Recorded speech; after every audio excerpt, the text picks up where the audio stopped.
ನೀರಿನ ಕಿಟ್ಲಿ ಕಡೆ ಥರ್ಮಸ್ ಕಡೆ ಕೈ ಮಾಡಿ ಏನೋ ಹೇಳ್ತಿದ್ದಾರೆ. ಅದೇನು ಹೇಳ್ತಿದ್ದಾರೆ ಅಂತ ಮುಂದೆ ನೋಡೋಣ. ಇವಾಗ ನಿಮ್ಗೆ ಗೊತ್ತಿರಬೇಕು, ಶಾಸ್ತ್ರಿ ಅವರು ಏನು ಮಾಡಿದಾರಪ್ಪ ಅಂತಂದ್ರೆ ವಿದೇಶದಲ್ಲಿ ಸಾವನ್ನು ಹಾಕ್ತಾರೆ. ಆದರೆ ಇವತ್ತಿನಿಂದ 60 ವರ್ಷದ ಹಿಂದೆ ಈ ಶಾಸ್ತ್ರಿಯವರು ವಿದೇಶದಲ್ಲಿ ಹೃದಯಾಘಾತದಿಂದ ತೀರಿಕೊಂಡಿದ್ದಾರೆ. ಆದರೂ ಕೂಡ ಇಲ್ಲಿವರೆಗೂ ಯಾವ ಭಾರತೀಯರು ಕೂಡ ಅದನ್ನು ನಂಬುವ ಸ್ಥಿತಿಯಲ್ಲಿಲ್ಲ. ಯಾಕಂದ್ರೆ ಅವರು ತೀರ್ಕೊಂಡಿದ್ದು ವಿದೇಶದಲ್ಲಿ ಆಗಿದ್ದರಿಂದ ಹಂಗೆ ನಮಗೆಲ್ಲರಿಗೆ ಅನಿಸ್ತೈತಿ. ಅವರನ್ನು ಕೊಲ್ಲಲಾಗಿದೆ ಅಂತೇಳಿ ಇವಾಗಲೂ ಪ್ರತಿಯೊಬ್ಬ ಭಾರತೀಯರು ಕೂಡ ನಂಬ್ತಾರೆ.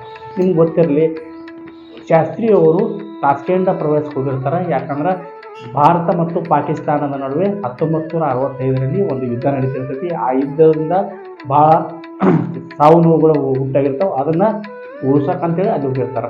ನಿಮ್ಗೆ ಗೊತ್ತಿರಲಿ, ಈಗ ಶಾಸ್ತ್ರಿಯವರು ಮಲಗುವ ಕೋಣೆ ಪಕ್ಕದಲ್ಲಿಯೇ 3 ಇನ್ಚಾರ್ಜ್ಗಳು ಇರ್ತಾರೆ, ಸೆಕ್ಯೂರಿಟಿ ಇನ್ಚಾರ್ಜ್ಗಳು ಇರ್ತಾರೆ. ಆ ಸೆಕ್ಯೂರಿಟಿ ಇನ್ಚಾರ್ಜ್ಗಳು ಮೇಲ್ಗಡೆ ರೂಮಿನಲ್ಲಿ, ಆ ಸೆಕ್ಯೂರಿಟಿ ಇನ್ಚಾರ್ಜ್ ಇರ್ತಾರಲ್ಲ, ಅವರ ಮೇಲುಗಡೆ ರೂಮಿನಲ್ಲಿಯೇ 3 ಜನ ಮಲಗಿರ್ತಾರೆ. ಅದರಲ್ಲಿ 2 ಫಿಸಿಷಿಯನ್ನು, ಭಾರತ ಪ್ರಧಾನಿಯವರಿಗೆ ಫಿಸಿಷಿಯನ್ ಅಂತಿರ್ತಾರೆ, ಅವರು ಇರ್ತಾರೆ. ಅದ್ರ ಪಕ್ಕದಲ್ಲಿ ರಾಮನಾಥ್ ಅಂತೇಳಿ ಒಬ್ಬರು ಅವರ ಶಾಸ್ತ್ರಿಯವರ ಆಪ್ತ ಸಹಾಯಕರು ಕೂಡ ಇರ್ತಾರೆ. ಅವಾಗ ಈ ಕೆಳಗಡೆ ಇರೋ 3 ಸೆಕ್ಯೂರಿಟಿ ಇನ್ಚಾರ್ಜ್ಗಳು ತಮ್ಮ ಲಗೇಜ್ಗಳನ್ನು ಪ್ಯಾಕ್ ಮಾಡ್ಕೋತಾ ಇರುವಾಗ ಏನಾಗುತ್ತಪ್ಪ ಅಂತಂದ್ರೆ ಒಂದಿಗೆ ಒಮ್ಮೆಲೆ ಅವ್ರಿಗೆ ಒಂಥರ ಸೌಂಡ್ ಕೇಳ್ತೈತಿ. ಏನಂತೇಳಿ ಬಾಗಲ ಕಡೆ ತಿರುಗಿ ನೋಡಿದಾಗ ಶಾಸ್ತ್ರಿಯವರು ಎದೆ ಹಿಡ್ಕೊಂಡು ಬಂದು ಬಾಗಲದಲ್ಲಿ ನಿಂತು ಡಾಕ್ಟರ್ ಅಂತ ಕರೆದಿರ್ತಾರೆ. ಅವಾಗ ಡಾಕ್ಟರ್ ಅಂದ್ಬಿಟ್ಲೆ ತಕ್ಷಣ ಓಡಿ ಹೋದ ಈ 3 ಅದರಲ್ಲಿ 2 ಶಾಸ್ತ್ರಿಯವ್ರನ್ನ ಹಿಡಿದುಕೊಂಡ್ರೆ ಒಬ್ಬರು ಫಿಸಿಷಿಯನ್ ಕರೆಯಕ್ಕೆ ಹೋಗ್ತಾರೆ. ಅವಾಗ ಫಿಸಿಷಿಯನ್ ಕರೆಯಕ್ಕೆ ಹೋದವರು ಮೇಲ್ಗಡೆ ಹೋದ್ರೆ ಈ 2 ಏನು ಮಾಡ್ತಾರೆ, ಸೆಕ್ಯೂರಿಟಿ ಇನ್ಚಾರ್ಜು ಭಾರತೀಯ ಪ್ರಧಾನಿಯವರಿಗೆ ಸೇವೆ ಸಲ್ಲಿಸಲು ಬಂದ ಇವರು ಏನು ಮಾಡ್ತಾರೆ, ಅವ್ರನ್ನ ಹಿಡಿದುಕೊಂಡು ಬೆಡ್ಡಿನಲ್ಲಿ ಕರ್ಕೊಂಡು ಹೋಗ್ತಾರೆ. ಆದರೆ ನೆನಪಿರಲಿ, ಬೆಡ್ಡಿಗೆ ಕರೆದುಕೊಂಡು ಹೋಗುವುದಕ್ಕಿಂತ ಮುಂಚೆ ಶಾಸ್ತ್ರಿಯವರಿಗೆ ತುಂಬ ವಿಪರೀತ ಕೆಮ್ಮು ಬರ್ತಿರ್ತೈತಿ. ಆ ವಿಪರೀತ ಕೆಮ್ಮು ಎಷ್ಟಿರ್ತೈತಪ್ಪ ಅಂದ್ರೆ ಅವರಿಗೆ ಉಸಿರಾಡಕ್ಕೆ ಕೂಡ ಸಾಧ್ಯ ಆಗ್ತಾ ಇರೋಲ್ಲ. ಅಷ್ಟು ಉಸಿರಾಟಕ್ಕೂ ತೊಂದರೆ ಆಗುವಂಥ ಕೆಮ್ಮನ್ನು ಸಹಿಸಿಕೊಂಡು ಶಾಸ್ತ್ರಿಯವರು ಹೋಗಿ ಬೆಡ್ಡಿನಲ್ಲಿ ಮಲಗಿಸ್ತಾರೆ. ಬೆಡ್ಡಿನಲ್ಲಿ ಮಲಗಿಸಿದ ಕೆಲವು ಕ್ಷಣಗಳಲ್ಲಿ ಸ್ವಲ್ಪ ಯಾಕೋ ಶಾಸ್ತ್ರಿಯವರು ತುಂಬ ಆಯಾಸ ಪಟ್ಟವರಂಗೆ ಕಾಣ್ತಾರೆ. ನಿಮ್ಗೆ ನೆನಪಿರಲಿ, ಅಷ್ಟರಲ್ಲಿ ಆ 3 ಜನರಲ್ಲಿ ಒಬ್ಬರು ಸೆಕ್ಯೂರಿಟಿ ಇನ್ಚಾರ್ಜ್ ಅವರು ಮೇಲುಗಡೆ ಫಿಸಿಷಿಯನ್ ಕರೀಲಿಕ್ಕೆ ಹೋಗಿರ್ತಾರೆ. ಆ ಫಿಸಿಷಿಯನನ್ನು ಕರೆದುಕೊಂಡು ಅಷ್ಟೇ ವೇಗವಾಗಿ ಬರ್ತಾರೆ.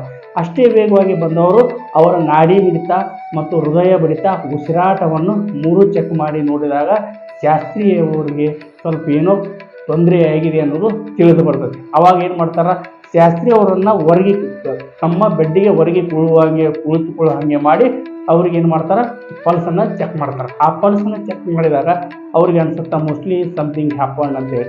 ಆವಾಗ ಅವರು CPR ಮಾಡಿ ಟ್ರೈ ಮಾಡಿ ನೋಡ್ತಾರೆ. CPR ಅಂದ್ರೆ ಹೃದಯ ಸ್ತಂಭನಾದಾಗ ಮಾಡುವಂಥ ಪ್ರಥಮ ಚಿಕಿತ್ಸೆ ಮಾಡಿ ನೋಡ್ತಾರೆ. ಆವಾಗ ಕೂಡ ಯಾವುದೇ ರೆಸ್ಪಾನ್ಸ್ ಶಾಸ್ತ್ರಿಯವ್ರ ಕಡೆಯಿಂದ ಬರೋಂಗಿಲ್ಲ. ಆವಾಗ ಇನ್ನಿಲ್ಲದೆ ಅವಾಗ ಏನಾಗಿಬಿಡ್ತೈತಿ, ಅವರಿಗೆ ಅನಿಸ್ಬಿಡ್ತೈತಿ ಶಾಸ್ತ್ರಿಯವರು ಇಲ್ಲಿಲ್ಲ. ನೆನಪಿರಲಿ, ಇದೆಲ್ಲ ಆಗಿದ್ದು ನಮ್ಮ ದೇಶದಲ್ಲಾಗಿದ್ದರೆ ಏನು ಪ್ರಾಬ್ಲಮ್ ಆಗ್ತಿರಲ್ಲ. ಇದಾಗಿದ್ದು ತಾಷ್ಕೆಂಟ್ನಲ್ಲಿ. ಈ ಸುದ್ದಿ ಅತಿ ವೇಗವಾಗಿ ಎಲ್ಲ ಕಡೆ ಹರಡುತ್ತೈತಿ. ಆವಾಗ ಅದೇ ಶಾಂತಿ ಸಭೆಗೆ ಬಂದಂಥ ರಷ್ಯಾದ ಡಾಕ್ಟ್ರು ಕೂಡ ಓಡಿ ಬಂದು ಶಾಸ್ತ್ರಿಯವ್ರನ್ನ ಬದುಕಿಸುವ ಪ್ರಯತ್ನ ಮಾಡ್ತಾರೆ. ಅಷ್ಟರಲ್ಲೇ ಈ ನ್ಯೂಸ್ ಎಷ್ಟು ಸ್ಪ್ರೆಡ್ ಆಗಿತ್ತಂದ್ರೆ ಬೇರೆ ದೇಶದಿಂದ ಬಂದ ಎಲ್ಲ ಡೆಲಿಗೇಟ್ಸಿಗೂ ಕೂಡ ಇದು ತಿಳಿದು ಬಿಡ್ತೈತಿ. ತಿಳಿದ ಕಾಸು ಎಲ್ಲರೂ ಕೂಡ ಅಲ್ಲಿಗೆ ಶಾಸ್ತ್ರಿಯವರ ಮಲಗೋ ಕೋಣೆಗೆ ದೌಡಾಯಿಸಿ ಬರ್ತಾರೆ. ಆದ್ರೆ ಒಂದು ನೆನಪಿರಲಿ, ಅಲ್ಲಿ ಬಂದ ಮೇಲೆ ಎಲ್ಲ ನೋಡಿ 2:30ವರೆಗೂ ಕಾಯ್ತಾರೆ. 2:30 ನಂತರ ಅವ್ರಿಗೆ ಅನಿಸುತ್ತೆ ಮೋಸ್ಟ್ಲಿ ಶಾಸ್ತ್ರಿಯವರು ತೀರ್ಕೊಂಡಿದ್ದಾರೆ. ಆವಾಗ ನಮ್ಮ ಭಾರತೀಯ ಡಾಕ್ಟರ್ ಮುಂದೆ ಬಂದು ಶಾಸ್ತ್ರಿಯವ್ರಿಗೆ ಹೇಳ್ತಾರೆ, ಶಾಸ್ತ್ರಿಯವರೇ, ನನಗೆ ಉಳಿಸಿಕೊಳ್ಳುವ ಒಂದು ಕಡೆಯ ಅವಕಾಶ ಕೂಡ ನೀವು ನೀಡಲಿಲ್ಲ ಅಂತೇಳಿ ಮೃತಪಟ್ಟಿದ್ದಾರೆ ಅಂತೇಳಿ ಘೋಷಣೆ ಮಾಡ್ತಾರೆ. ನೆನಪಿರಲಿ, ಅವಾಗ ಭಾರತದ ಪ್ರಧಾನಿಯವರನ್ನ USSR ಭಾರತಕ್ಕೆ ವಿಮಾನದಲ್ಲಿ ಮೃತದೇಹವನ್ನು ತೆಗೆದುಕೊಂಡು ಬರ್ತಾರೆ. ಅನುಮಾನ ಪ್ರಾರಂಭ ಆಗುವುದೇ ಇಲ್ಲಿ. ಆ ಮೃತದೇಹವನ್ನು ಅಲ್ಲಿಂದ USSR ನಮ್ಮ ಭಾರತಕ್ಕೆ ತೊಗೊಂಡ ಮೇಲೆ ಏರ್ಪೋರ್ಟ್ನಲ್ಲಿ ಇಟ್ಟಿರ್ತಾರೆ. ಏರ್ಪೋರ್ಟ್ನಲ್ಲಿ ಇಟ್ಟಾಗ ಶಾಸ್ತ್ರಿಯವರ ಹಿರಿಮಗ ಹರಿಕೃಷ್ಣ ಶಾಸ್ತ್ರಿಯವರು ಅಲ್ಲೇ ಬಂದಿರ್ತಾರೆ. ಬಟ್ ಹರಿಕೃಷ್ಣ ಶಾಸ್ತ್ರಿಯವರಿಗೆ ಅದರ ಮೃತದೇಹದ ಹತ್ತಿರ ಕೂಡ ಬರೋದಕ್ಕೆ ಅವಕಾಶ ಕೊಡುವುದಿಲ್ಲ. ಅದಾದ ಕೆಲವು ಕ್ಷಣಗಳಲ್ಲಿ ಅಲ್ಲೇ ಹಾಯ್ದು ಹೋಗುತ್ತಿದ್ದ ಬೇರೆ ಪ್ರಯಾಣಿಕರು ಶಾಸ್ತ್ರಿಯವರ ದೇಹವನ್ನು ನೋಡಿ ಶಾಸ್ತ್ರಿಯವರ ದೇಹದಿಂದ ಯಾವುದೇ ಒಂದು ಸ್ವಲ್ಪ ರಕ್ತ ಬರುತ್ತರ ಒಂದು ಕೂನು ಕಾಣ್ತೈತಿ. ಆವಾಗ ಅಲ್ಲೆಲ್ಲ ಪಿಸು ಮಾತು ಚಲೋ ಆಕತಿ, ಶಾಸ್ತ್ರಿಯವ್ರಿಗೆ ಏನೋ ಆಗಿದೆ ಅಂತ. ಆಮೇಲೆ ಅಲ್ಲಿ ಶಾಸ್ತ್ರಿಯವ್ರನ್ನ ಏರ್ಪೋರ್ಟಿಂದ ಮನೆಗೆ ತರ್ಕೊಂಬರ್ತಾರೆ. ಮನೆಗೆ ತೊಗೊಂಬಂದು ಬಾಡಿಯನ್ನು ಹಾಕಿದಾಗ ಬಾಡಿ ಮೇಲ್ಗಡೆ ಏನು ಕಾಣ್ತೈತಿ, ಕೆಲವೊಂದಿಷ್ಟು ರಕ್ತದ ಕಲೆಗಳು ಕಾಣ್ತಾವ. ಮುಂದೆ ಅವರ ಚರ್ಮದ ಬಣ್ಣ ಕಪ್ಪು ವರ್ಣಕ್ಕೆ ತಿರುಗಿರ್ತೈತಿ. ನೆನಪಿಟ್ಕೊಳ್ಳಿ, ಅವ್ರು ತೀರ್ಕೊಂಡಿದ್ದು ತಾಸ್ಕೆಂಡಿನಲ್ಲಿ ತುಂಬಾ ಚಳಿ ಇರ್ತೈತಿ. ಮತ್ತು ಇನ್ನೊಂದು ಏನಂದ್ರೆ ಜನವರಿ ತಿಂಗಳು ದೆಹಲಿಯಲ್ಲಿ ಕೂಡ ತುಂಬಾ ಚಳಿ ಇರ್ತೈತಿ. ಆದರೂ ಕೂಡ ಶಾಸ್ತ್ರಿಯವರ ಚರ್ಮದ ಬಣ್ಣ ಕಪ್ಪಾಗಲು ಕಾರಣವೇನು? ಹಾಗಾಗಿ ಶಾಸ್ತ್ರಿಯವರ ಪತ್ನಿಗೆ ಏನೋ ಡೌಟ್ ಬರ್ತೈತಿ. ಡೌಟ್ ಬಂದು ನಮ್ಮ ಶಾಸ್ತ್ರಿಯವರಿಗೆ ಯಾರೋ ಕೊಂದಿದ್ದಾರೆ ಅಂತೇಳಿ ಪ್ರಥಮ ಬಾರಿಗೆ ಹೇಳ್ತಾರೆ. ಆ ಪ್ರಥಮ ಬಾರಿಗೆ ಹೇಳಿದಾಗೂ ಕೂಡ ಆ ಸರ್ಕಾರದವರು ಗಮನ ಕೊಡುವುದಿಲ್ಲ. ಆವಾಗ ಏನು ಮಾಡ್ತಾರೆ, ಅತಿ ವೇಗವಾಗಿ ಶಾಸ್ತ್ರಿಯವರ ಮುಂದಿನ ಕಾರ್ಯಗಳನ್ನು ಪ್ರಾರಂಭಿಸ್ತಾರೆ. ನೆನಪಿರಲಿ, ಶಾಸ್ತ್ರಿಯವರ ಧ್ಯೇಯ ಎಷ್ಟು ಉಬ್ಬಿತ್ತು ಅಂದ್ರೆ, ಎಷ್ಟು ಬಾವು ಬಂದಿತ್ತು ಅಂತಂದ್ರೆ, ಅವರ ಮೇಲಿನ ಅಂಗಿ ಕೂಡ ಹರಿದು ತೆಗೆದಾಗ ಮಾತ್ರ ಶಾಸ್ತ್ರಿಯವರು ಒಳಗಡೆ ಕಂಡಿದ್ರು. ಹಾಗಾಗಿ ಮುಂದೆ ಅವರು ಅಷ್ಟೇ ವೇಗವಾಗಿ ಏನು ಮಾಡ್ತಾರೆ, ಮಣ್ಣಿಗೆ ತಯಾರು ಮಾಡ್ತಾರೆ. ಅಂದ್ರೆ ಅಂತ್ಯಕ್ರಿಯೆ ಮಾಡಲು ಪ್ರಾರಂಭಿಸ್ತಾರೆ. ಆದ್ರೆ ಶಾಸ್ತ್ರಿಯವರ ಪತ್ನಿಯವರು ಪದೇ ಗೌರ್ಮೆಂಟಿಗೆ ರಿಕ್ವೆಸ್ಟ್ ಮಾಡ್ತಾನೆ ಇದ್ರು. ಶಾಸ್ತ್ರಿಯವರಿಗೆ 1962ರಲ್ಲಿ ಭಾರತ ಮತ್ತು ಚೀನಾದ ಯುದ್ಧ ಪ್ರಾರಂಭ ಆಗ್ತೈತಿ. ನೆನಪಿರಲಿ, ಚೀನಾದವ್ರು ಏನು ಮಾಡ್ತಾರಂದ್ರೆ, ನಮ್ಮ ಭಾರತೀಯ ಸೈನ್ಯವನ್ನು ಅರುಣಾಚಲ ಪ್ರದೇಶ ಮತ್ತು ಲಡಾಖ್ನಿಂದ ಹಿಮ್ಮೆಟ್ಟಿಸಿ ದಿಗ್ವಿಜಯ ಸಾಧಿಸ್ತಾರೆ. ಈ ದಿಗ್ವಿಜಯದಿಂದ ನಮ್ಮ ಭಾರತೀಯ ಸೈನ್ಯದ ಆತ್ಮಸ್ಥೈರ್ಯ ಸ್ವಲ್ಪ ಕುಗ್ಗುತ್ತೆ. ನೆನಪಿರಲಿ, ಆವಾಗ ಭಾರತದ ಪ್ರಧಾನಮಂತ್ರಿ ಆದವರು ಜವಾಹರ್ಲಾಲ್ ನೆಹರು ಅವರಿದ್ದರು 1962ರಲ್ಲಿ. ಆದರೆ ಮುಂದೆ ನಮಗೆ ಬಂದಂಥ ಕಷ್ಟಗಳು ಏನೋ ಗೊತ್ತಿಲ್ಲ. ಭಾರತದ ಪ್ರಧಾನಿಯಾದ ಜವಾಹರ್ಲಾಲ್ ನೆಹರು ಅವರು 1964 ಮೇ 7ರಂದು ಅಕಾಲಿಕ ಮರಣ ಹೊಂದುತ್ತಾರೆ. ಹೃದಯಾಘಾತದಿಂದ ಏನಾಗ್ತಾರೆ, ಮರಣ ಹೊಂದ್ತಾರೆ. ಇಂಥ ಸಂದಿಗ್ಧ ಸ್ಥಿತಿಯಲ್ಲಿ ಲಾಲ್ ಬಹದ್ದೂರ್ ಶಾಸ್ತ್ರಿಯವರು 9 ಜೂನು 1964ರಲ್ಲಿ ಭಾರತದ ಪ್ರಧಾನಿಯಾಗಿ, ಎರಡನೇ ಪ್ರಧಾನಿಯಾಗಿ ಏನು ಮಾಡ್ತಾರೆ, ಅಧಿಕಾರ ಸ್ವೀಕಾರ ಮಾಡುತ್ತಾರೆ. ಅಧಿಕಾರ ಸ್ವೀಕಾರ ಮಾಡಿದ ಮೇಲೆ ಪಂಚು ಹಾಕಿ ಕುಳಿತ ಪಾಕಿಸ್ತಾನದವರು 1965ರಲ್ಲಿ ಇದೇ ಸರಿಯಾದ ಸಮಯ ಅಂತೇಳಿ ಭಾರತದ ಮೇಲೆ ಕಾಶ್ಮೀರದ ಕಡೆಗೆ ಬಂದು ಯುದ್ಧ ಮಾಡಲು ಪ್ರಾರಂಭಿಸುತ್ತಾರೆ. ಈ ಯುದ್ಧ ಯಾವ ಲಾಲ್ ಬಹದ್ದೂರ್ ಶಾಸ್ತ್ರಿ ಅವರು ಹಸಿರು ಕ್ರಾಂತಿ, ಗ್ರೀನ್ ರೆವಲ್ಯೂಷನ್ ಮಾಡ್ತಾರೆ. ಜೈ ಜವಾನ್ ಜೈ ಕಿಸಾನ್ ಅಂತೇಳಿ. ಯಾಕಂದ್ರೆ ಆಲ್ರೆಡಿ ಪಾಕಿಸ್ತಾನದವರು ಮತ್ತು ಚೀನಾದವರ ಯುದ್ಧದಿಂದ ಕತ್ತರಿಸಿದ ಭಾರತಕ್ಕೆ ಧೈರ್ಯ ತುಂಬು ಕಾರ್ಯ ಮಾಡ್ತಾರೆ. ಅಲ್ಲಿ ನಿಮ್ಗೆ ಗೊತ್ತಿರಬೇಕು, ಪಾಕಿಸ್ತಾನದವರು ಆಲ್ರೆಡಿ ಭಾರತಕ್ಕೆ ಯುದ್ಧ ಮಾಡೋಕ್ಕೆ ಬರ್ತಿದ್ದಾರೆ. ಈ ಸಂದಿಗ್ಧ ಸ್ಥಿತಿಯಲ್ಲಿ ಏನು ಮಾಡ್ತಾರಪ್ಪ ಅಂದ್ರೆ, ಲಾಲ್ ಬಹದ್ದೂರ್ ಶಾಸ್ತ್ರಿಯವರು 3 ಮುಖ್ಯಸ್ಥರನ್ನು, ನೌಕಾಪಡೆ ಮತ್ತು ವಾಯುಪಡೆ ಮತ್ತು ಜಲಪಡೆ 3 ಮುಖ್ಯಸ್ಥರನ್ನು ಕರೆದು ಏನು ಮಾಡ್ತಾರೆ, ಒಂದು ಕ್ವಶನ್ ಕೇಳ್ತಾರೆ. ನಿಮಗೆ ನಾನು ಯಾವ ಥರ ಫ್ರೀಡಮ್ ಕೊಡಲಿ, ಯಾವ ಥರ ಸಹಾಯ ಮಾಡಲಿ, ಇವರನ್ನು ಹಿಮ್ಮೆಟ್ಟಿಸ್ಬೇಕಂದ್ರೆ ಏನು ಮಾಡಬೇಕು ಅಂತ ಒಂದು ಡಿಸ್ಕಷನ್ ಮಾಡ್ತಾರೆ. ಅವ್ರು ಏನು ಹೇಳ್ತಾರಪ್ಪ ಅಂತಂದ್ರೆ, ಅಲ್ಲಿ ಆಗುತ್ತಿರುವ ಎಲ್ಲ ಸಿಚುವೇಶನ್ ಬಗ್ಗೆ ಎಕ್ಸ್ಪ್ಲೇನ್ ಮಾಡ್ತಾರೆ. ಆವಾಗ ಆ ಕಡೆ ಇದ್ದ ಅವ್ರ ಮುಖ್ಯಸ್ಥರು ಏನು ಹೇಳ್ತಾರಪ್ಪ ಅಂದ್ರೆ, ಅವರು ಭಾರತದ ಕಾಶ್ಮೀರ ಕಬ್ಜಾ ಅಂದರೆ ವಶಪಡಿಸಿಕೊಳ್ಳಲು ಮುನ್ನುಗ್ಗಿ ಬರ್ತಿದ್ದಾರೆ. ಅವಾಗ ಲಾಲ್ ಬಹದ್ದೂರ್ ಶಾಸ್ತ್ರಿ ಅವರು ಒಂದೇ ಒಂದು ಮಾತಾಡಿದ್ದು ಏನಪ್ಪ ಅಂತಂದ್ರೆ, ನೀವು ಅವರು ನಮ್ಮ ಕಾಶ್ಮೀರವನ್ನು ವಶಪಡಿಸಿಕೊಳ್ಳೋಕೆ ಬಂದ್ರೆ ನೀವು ಪೂರ್ತಿ ಪಾಕಿಸ್ತಾನವನ್ನೇ ವಶಪಡಿಸಿಕೋಬೇಕು. ಹಾಗಾಗಿ ನಿಮ್ಗೆ ಏನು ಫ್ರೀಡಮ್ ಬೇಕು ಫುಲ್ ಹ್ಯಾಂಡಲ್ಲಿ ನಾನು ನಿಮ್ಗೆ ಕೊಡ್ತೀನಿ ಅಂತೇಳಿ ಅವ್ರಿಗೆ ಧೈರ್ಯ ತುಂಬೋ ಕೆಲಸ ಮಾಡ್ತಾರೆ. ಆವಾಗ 3 ಸೈನ್ಯದ ಮುಖ್ಯಸ್ಥರು ಅಷ್ಟೇ ಉತ್ಸುಕರಾಗಿ ಏನು ಮಾಡ್ತಾರೆ, ಮತ್ತೆ ಯುದ್ಧಕ್ಕೆ ತಿರುಗಿದಾರೆ. ಅಂದ್ರೆ ಒಬ್ಬರು ಕಾಬೂಲ್ ಮೇಲೆ ದಾಳಿ ಮಾಡಿದ್ರೆ, ಒಬ್ಬರು ಲಾಹೋರ್ ಮೇಲೆ ದಾಳಿ ಮಾಡ್ತಾರೆ. ಈ ಥರ ಎಲ್ಲ ಎಂಗಲಿಂದ ನಮ್ಮ ಸೈನ್ಯ ಮುಂದುವರೆದು 1920 ಕಿಲೋಮೀಟರ್ ಸ್ಕ್ವೇರ್ ಕಿಲೋಮೀಟ್ರನ್ನು ಅಕ್ಯುಪೈ ಮಾಡ್ಕೊಂಡ್ಬಿಡ್ತಾರೆ ಪಾಕಿಸ್ತಾನದವರು.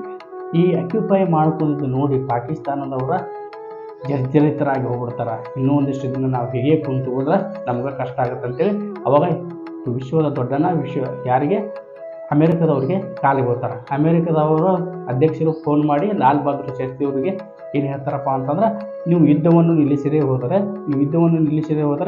ನಿಮ್ಗೆ ನಾವು ಸಪ್ಲೈ ಮಾಡ್ತಾ ಇದೀವಿಲ್ಲ, ಪೂರೈಕೆ ಮಾಡ್ತಿದ್ದೀವಿ, ಗೋಧಿಯನ್ನು ನಿಮಗೆ ಸರಬರಾಜು ಮಾಡೋದು ನಿಲ್ಲಿಸ್ತೀವಿ ಅಂತೇಳಿ ಧಮಕಿ ಕೊಡ್ತಾರೆ. ಆದ್ರೆ ಲಾಲ್ ಬಹದ್ದೂರ್ ಶಾಸ್ತ್ರಿ ಅವರು ಒಂದು ಮಾತು ಹೇಳ್ತಾರೆ, ನೀವು ಏನು ಬೇಕಾದ ಹೇಳ್ರಿ, ನಾನು ಮಾತ್ರ ಯುದ್ಧ ನಿಲ್ಲಿಸಂಗಿಲ್ಲ ಅಂತೇಳಿ. ಆವಾಗ ಅವರು ಅಷ್ಟು ಹೇಳಿದ ಮೇಲೆ ನಮಗೆ ಒಂದು ಕ್ವಶನ್ ಬರ್ತೈತಿ. ಆವಾಗ ಈ ಕಡೆ ಯುದ್ಧದಲ್ಲಿ ಮುನ್ನುಗ್ಗಬೇಕು ಮತ್ತು ಭಾರತದಲ್ಲಿ ಆಹಾರ ಪೂರೈಕೆ ಸ್ವಲ್ಪ ಕಡಿಮೆ ಬೀಳ್ತೈತಿ. ಇದನ್ನು ಮನಗೊಂಡು ಏನು ಮಾಡ್ತಾರೆ, ದೇಶವಾಸಿಗಳಿಗೆ ಅಂದರೆ ದೇಶದ ಪ್ರಜೆಗಳಿಗೆ ವಾರದಲ್ಲಿ ಒಂದು ಹೊತ್ತು ಉಪವಾಸ ಇರಲು ಕರೆ ನೀಡ್ತಾರೆ. ಇದೆಲ್ಲ ನಿಮಗೆ ತಿಳಿದಿರೋ ಸಂಗತಿ. ಆ ಕರೆ ನೀಡ್ತಾರೆ ಮುಂದೆ ಅಷ್ಟೇ ವೇಗವಾಗಿ ಭಾರತೀಯ ನಮ್ಮ ರಾಯಭಾರಿಗಳು ಮತ್ತೊಂದು ದೇಶದಿಂದ ಗೋಧಿಯನ್ನು ತರ್ಸಕ್ಕೂ ತಯಾರಿ ಮಾಡ್ಕೊಂಡಿರ್ತಾರೆ. ಅಷ್ಟು ತೀಕ್ಷ್ಣವಾಗಿ ನಾವು ಕೆಲಸನ ಮಾಡಿರ್ತೀವಿ. ಇಷ್ಟೆಲ್ಲ ಮಾಡಿ ಯುದ್ಧವನ್ನು ಫುಲ್ಲು ನಾವು ನಮ್ಮ ಹತೋಟಿಯಲ್ಲಿ ತಗೊಂಡಾಗ ಹೆದರಿದ ಪಾಕಿಸ್ತಾನ ಏನು ಮಾಡ್ತೈತಿ, ತಾಸ್ಕೇಟದಲ್ಲಿರುವ USSR ಹೋಗಿ ಸಂಪರ್ಕ ಮಾಡ್ತೈತಿ. ಸಂಪರ್ಕ ಮಾಡಿ ಅವ್ರಿಗೆ ಹೆಲ್ಪ್ ಕೇಳ್ತೈತಿ. ನೀವು USSRದವರು ಏನು ಮಾಡ್ತಾರೆ ಅಂದ್ರೆ ಭಾರತ ಮತ್ತು ಪಾಕಿಸ್ತಾನಕ್ಕೆ ಶಾಂತಿ ಮಾತುಕತೆಗೆ ಆಹ್ವಾನ ಕೊಡ್ತಾರೆ. ಯಾಕಂದರೆ USSR ಮೇಲೆ ಆಲ್ರೆಡಿ ಪಾಕಿಸ್ತಾನದವರು ಹೋಗಿ ಚಾಡಿ ಚುಚ್ಚಿ ಅವರನ್ನು ಮಾತುಕತೆ ಕರೆಯುವುದಂತೆ ಹೇಳಿರ್ತಾರೆ. ಹಾಗಾಗಿ ಅವರಿಗೆ ಒಂದು ಇನ್ವಿಟೇಷನ್ ಆಹ್ವಾನ ಬರ್ತದೆ. ಯಾರಿಗೆ? ಲಾಲ್ ಬಹದ್ದೂರ್ ಶಾಸ್ತ್ರಿ ಅವರಿಗೆ ಆಹ್ವಾನ ಬಂದ ಮೇಲೆ ಅವರು 3 ಜನವರಿ 1966ರಲ್ಲಿ ತನ್ನ ಸಿಬ್ಬಂದಿ ಕರ್ಕೊಂಡು ತಾಸ್ಕೆಂಟ್ಗೆ ಪ್ರಯಾಣ ಮಾಡ್ತಾರೆ. ಆ ತಾಸ್ಕೆಂಟ್ಗೆ ಪ್ರಯಾಣ ಮಾಡಿದ ಮೇಲೆ ಶಾಸ್ತ್ರಿಯವರಿಗೆ ಉಳಿದುಕೊಳ್ಳಲು ಬುಕ್ ಮಾಡಿದಂಥ ಹೋಟೆಲ್ ಕ್ಯಾನ್ಸಲ್ ಮಾಡಿ ಅವ್ರನ್ನ ಡೈವರ್ಟ್ ಮಾಡಿ ಬೇರೆ ಒಂದು ಮನೆಯಂತಿರುವ ಜಾಗದಲ್ಲಿ ಅವರನ್ನು ಇರಲು ಏನು ಮಾಡ್ತಾರೆ, ವ್ಯವಸ್ಥೆ ಮಾಡ್ತಾರೆ. ನೆನಪಿರಲಿ, ಆ ತಾಸ್ಕೆಂಟ್ನಲ್ಲಿ ನಡೆದ 4ರಿಂದ ಜನವರಿ 10ರವರೆಗೆ ನಡೆದ ಮೀಟಿಂಗ್ನಲ್ಲಿ ಭಾರತದ ಮೇಲೆ ಒತ್ತಡ ಬರ್ತೈತೆ. ಏನಂತೇಳಿ, ಇವಾಗ ಶಾಂತಿ ಒಪ್ಪಂದ ಮಾಡ್ಕೊಡಿ ಅಂತೇಳಿ. ಆದರೆ ಲಾಲ್ ಬಹದ್ದೂರ್ ಶಾಸ್ತ್ರಿ ಅವರು ಖಡಾಖಂಡಿತವಾಗಿ ಒಂದು ಮಾತು ಹೇಳ್ತಾರೆ, ಯುದ್ಧ ಪ್ರಾರಂಭ ಮಾಡಿದವ್ರು ನಾವಲ್ಲ, ಹಾಗಾಗಿ ನಾವು ಹಿಂದಕ್ಕೆ ಸರಿಯುವ ಮಾತೇ ಇಲ್ಲ ಅಂತೇಳಿ. ಆದರೂ ಕೂಡ USS ಅವರು ಮತ್ತು USA ಮತ್ತು ಅಮೇರಿಕಾದವರು ಎಲ್ಲರೂ ಕೂಡ ಪ್ರೆಷರ್ ಕ್ರಿಯೇಟ್ ಮಾಡಿ ಅದು ಶಾಂತಿ ಮಾತುಕತೆಗೆ ಒಪ್ಪಂದಕ್ಕೆ ಸಹಿ ಮಾಡ್ತಾರೆ. ಅದು ಯಾವಾಗಂದ್ರೆ ಜನವರಿ 10, 1966 ಸರಿಯಾಗಿ ಸಮಯ 4 ಗಂಟೆಗೆ. ಆವಾಗ ಸಹಿ ಮಾಡಿದ ಮೇಲೆ ಏನಾಗುತ್ತಪ್ಪ ಅಂತಂದ್ರೆ ಮುಂದೆ ಇವರು ಲಾಲ್ ಬಹದ್ದೂರ್ ಶಾಸ್ತ್ರಿ ಅವರು ಒಂದು ಮಾತು ಹೇಳ್ತಾರೆ. ಏನು ಹೇಳ್ತಾರಪ್ಪ ಅಂದ್ರೆ, ಕಾಶ್ಮೀರದಲ್ಲಿರುವ ಹಜ್ ಪೀರನ್ನು ಪಾಸ್ ಅನ್ನೋದನ್ನ ಬಿಟ್ಕೊಡಂಗಿಲ್ಲ ಅಂತೇಳಿ. ಯಾಕೆ ಬಿಟ್ಕೊಡಂಗಿಲ್ಲ ಅಂತ ಹೇಳ್ತಾರಪ್ಪ ಅಂದ್ರೆ, ಅಲ್ಲಿ ಆಲ್ರೆಡಿ ನಮ್ಮ ಭಾರತೀಯ ಹೆಚ್ಚಿನ ಸೈನಿಕರು ಆ ಯುದ್ಧದಲ್ಲಿ ಸ್ವಲ್ಪ ಏನಾಗಿರ್ತಾರೆ, ಮೃತ್ಯುವಾಗಿರ್ತಾರೆ. ಮುಂದೆ ಆ ಶಾಂತಿ ಒಪ್ಪಂದ ಮಾಡಿಕೊಂಡು ಮನೆಗೆ ಬರ್ತಾರೆ. ಯಾರು? ಲಾಲ್ ಬಹದ್ದೂರ್ ಶಾಸ್ತ್ರಿಯವರು ಮನೆಗೆ ಬಂದ ಮೇಲೆ ಏನು ಮಾಡ್ತಾರೆ, ಅವರಿಗೆ ಮನೆಗೆ ಬಂದ ಮೇಲೆ ಮುಂದೆ ಇದೇ ಒಪ್ಪಂದ ಆಗಿದ್ದ ಕಾರಣ ಸಲುವಾಗಿ ಅಲ್ಲೇ ಇರುವಂಥ ಡೆಲಿಗೇಟ್ಸ್ ಏನು ಮಾಡ್ತಾರೆ, ಒಂದು ಪಾರ್ಟಿ ಅಟೆಂಡ್ ಮಾಡ್ತಾರೆ. ಪಾರ್ಟಿ ಕೂಡ ಅಟೆಂಡ್ ಮಾಡ್ತಾರೆ ಲಾಲ್ ಬಹದ್ದೂರ್ ಶಾಸ್ತ್ರಿಗಳು. ಪಾರ್ಟಿ ಅಟೆಂಡ್ ಮಾಡಿ ರೂಮಿಗೆ ಬಂದಾಗ ಅವರ ಸರ್ವಂತದ ರಾಮನಾಥ್ ಅವರು ಏನು ಕೇಳ್ತಾರೆ, ತಿನ್ನಲು ಏನಾದರೂ ತಂದು ಕೊಡ್ಬೇಕಂತ ಅಂತ ಕೇಳ್ತಾರೆ. ಆಲ್ರೆಡಿ ಪಾರ್ಟಿಯಲ್ಲಿ ಸ್ವಲ್ಪ ನಾನು ಊಟ ಮಾಡ್ಕೊಂಡ್ಬಂದಿದ್ದೀನಿ, ಹಾಗೆ ಸ್ವಲ್ಪ ಪ್ರಮಾಣದಲ್ಲಿ ಹಾಲು ಮತ್ತು ಪರೋಟ ಏನಾದರೂ ತೊಗೊಂಬಂದು ಕೊಡುವಂತ ಕೇಳ್ತಾರೆ. ಅವಾಗ ಇವ್ರು ಏನು ಮಾಡ್ತಾರೆ, ರೆಗ್ಯುಲರಾಗಿ ಯಾರು ಕುಕ್ ಮಾಡ್ತಿರೋದಲ್ಲ ಅವ್ರ ಕಡೆನೇ ಕುಕ್ ಮಾಡಿಸ್ಕೊಂಡು ಆಹಾರವನ್ನು ತಂದು ಕೊಡ್ತಾರೆ. ತಂದು ಕೊಡೋಕೆ ಹೋಗ್ತಾರೆ. ತಂದು ಕೊಡೋಕೆ ಹೋದಾಗ ಅದೇ ಸಮಯದಲ್ಲಿ ಶಾಸ್ತ್ರಿ ಅವರು ಭಾರತದಲ್ಲಿರುವ ತಮ್ಮ ಪತ್ನಿಗೆ ಫೋನ್ ಮಾಡಿ ಈ ಶಾಂತಿ ಒಪ್ಪಂದದ ಬಗ್ಗೆ ತಿಳಿಸಿ ಹೇಳ್ತಾರೆ. ಮತ್ತು ಭಾರತೀಯರು ಎಷ್ಟು ಖುಷಿಯಾಗಿದ್ದಾರೆ ಅದನ್ನು ತಿಳ್ಕೊಳ್ಳೋಕೆ ಪ್ರಯತ್ನ ಪಡ್ತಾರೆ. ಅದೇ ಸಮಯಕ್ಕೆ ಶಾಸ್ತ್ರಿ ಜೊತೆ ಬಂದ ವಿದೇಶಾಂಗ ಒಬ್ಬ ಅಧಿಕಾರಿ ಕೂಡ ಭಾರತದಲ್ಲಿ ಅಪೋಸಿಷನ್ ಪಾರ್ಟಿ ಅಂದರೆ ವಿರೋಧ ಪಕ್ಷದವ್ರದ್ದು ರಿಯಾಕ್ಷನ್ ಏನಿದೆ ಅಂತ ತಿಳ್ಕೊಳಕ್ಕೆ ಪ್ರಯತ್ನ ಮಾಡ್ತಾರೆ. ಆದ್ರೆ ಆ ಕಡೆಯಿಂದ ಏನಪ್ಪ ಅಂತಂದ್ರೆ ಶಾಸ್ತ್ರಿಯವರ ಪತ್ನಿ ಏನು ಹೇಳ್ತಾರಪ್ಪ ಅಂತಂದ್ರೆ, ನೀವು ಹಜಿ ಪೀರ್ ಅನ್ನೋದನ್ನು ಬಿಟ್ಕೊಡಬಾರ್ದಿತ್ತು ಅಂತ ಹೇಳಿದಾಗ ಶಾಸ್ತ್ರಿಯವರು ಒಂದು ಮಾತು ಹೇಳ್ತಾರೆ, ಅದಕ್ಕಿಂತ ಒಂದು ಒಳ್ಳೆಯ ಶುಭ ಸುದ್ದಿಯನ್ನು ನಾನು ಭಾರತಕ್ಕೆ ತೊಗೊಂಡ್ಬರ್ತೀನಿ, ಅವಾಗ ಎಲ್ಲರೂ ಖುಷಿ ಆಗ್ತಾರೆ ಅಂತ ಹೇಳ್ತಾರೆ. ಅವಾಗ ಆಯಿತು ಅಂತೇಳಿ ಫೋನ್ ಕಟ್ ಮಾಡಿ ಮುಂದೆ ಅವರು ರೂಮಿನಲ್ಲಿ ಅವರು ಸಹಾಯಕ ತಂದು ಕೊಟ್ಟ ಆಹಾರವನ್ನು ಸ್ವೀಕರಿಸ್ತಾರೆ.